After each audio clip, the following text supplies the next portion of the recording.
O Bion propõe que um analista precisa rebaixar ao máximo o resgate dos dados armazenados na memória. Ele precisa rebaixar ao máximo a sua expectativa, o seu desejo e também ser capaz de tolerar a sua ignorância, rebaixando assim a ânsia de saber, que na realidade é a ânsia de tentar encaixar o fato presente naquilo que ele supostamente já sabia.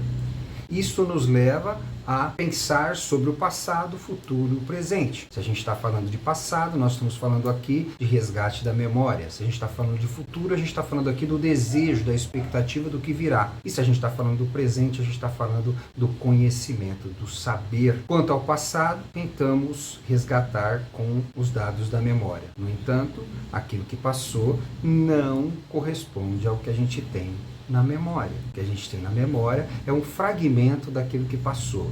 Não está de acordo com o que realmente passou. Quanto ao futuro, é a nossa expectativa do que virá e não corresponde ao nosso desejo. E quanto ao presente, é aquilo que a gente supostamente acredita saber, mas quanto ao presente, não é possível saber. Você, no máximo, pode estar sendo. O Bion propõe esse rebaixamento, mas o Freud já havia cogitado sobre isso lá atrás, quando ele propunha a ideia da atenção livremente flutuante. O que é atenção livremente flutuante? É justamente não estar ligado aos dados sensoriais. É justamente não estar ligado às coisas que você se lembra, é justamente não estar ligado àquilo que você gostaria que fosse e muito menos àquilo que você supostamente acredita saber. Esta é a prática da atenção flutuante, atenção livremente flutuante, da qual o Bion traz e coloca de uma maneira mais didática, muito mais importante do que estar entupido de teorias, é ser capaz de praticar este rebaixamento,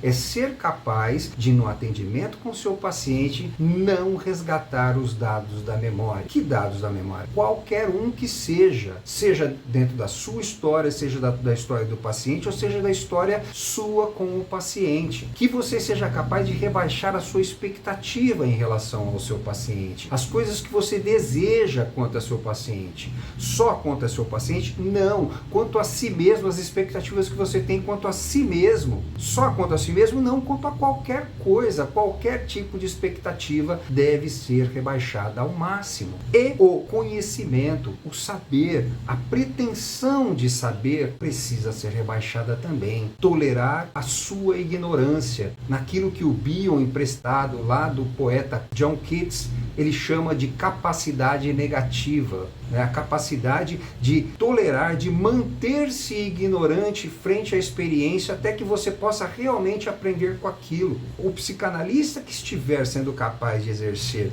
estas renúncias, esses rebaixamentos, está sendo muito mais psicanalista do que aquele que está entupido de teorias, sabe lá de que pensador.